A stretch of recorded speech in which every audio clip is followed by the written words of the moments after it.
আসন্ন জাতীয় সংসদ নির্বাচনকে ঘিরে সরগরম ময়মনসিংহ জেলার সবগুলো আসনের প্রার্থীরা নানা প্রতিশ্রুতি নিয়ে যাচ্ছে ভোটারদের কাছে। বিস্তারিত জানাতে সার্কিট হাউস এলাকা থেকে যুক্ত হচ্ছেন প্রতিনিধি আসাদুজ্জামান সুমন। সুমন, আপনার কাছে জানতে চাচ্ছি, ময়মনসিংহ জেলায় নির্বাচনী প্রচারণা চলছে, ভোটাররা কি বলছেন এবং যারা ভোট চাইছেন প্রতিনিধিরা কি বলছেন, জানাবেন বিস্তারিত। আকাশ, আপনি যেমনটি বলছিলেন যে আসলে এই যে আসন্ন জাতীয় সংসদ নির্বাচন এবং গণভোট সে উপলক্ষে কিন্তু ময়মনসিংহের যে বিভাগের সংসদীয় 24টি আসন রয়েছে সবগুলোতে কিন্তু সরগরম আমরা দেখছি যে চাষটলগুলো রয়েছে, এই চাষটলগুলোতে কিন্তু আসন্ন ভোটের আলোচনা।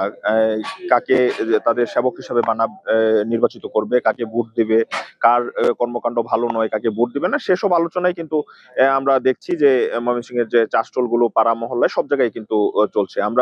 আমি এখন রয়েছি ময়মনসিংহ সদরের 4 আসনে। এখানে বিএনপির মনোনীত প্রার্থী আব্দুল ওয়াহাব, তিনি নির্বাচন করছেন ধানের শীষের মনোনয়নে, এবং তার এবং 10 দলীয় জোটের যে প্রার্থী রয়েছেন জামাতের, তিনিও কামরুল হাসান এমরুল, তিনিও কিন্তু মানুষের কাছে ভোট চাচ্ছেন।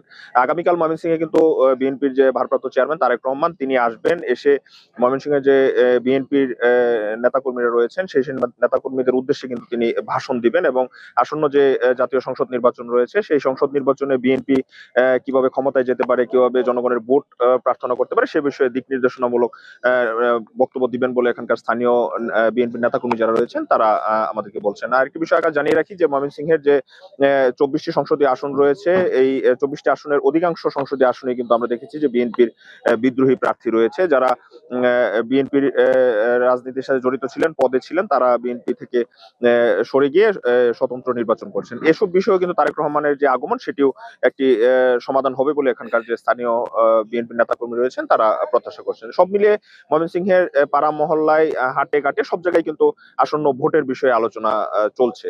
সব মিলিয়ে আকাশ, এই ছিল আমার কাছে ময়মনসিংহ থেকে নির্বাচনী প্রচারণার সবশেষ খবরাখবর।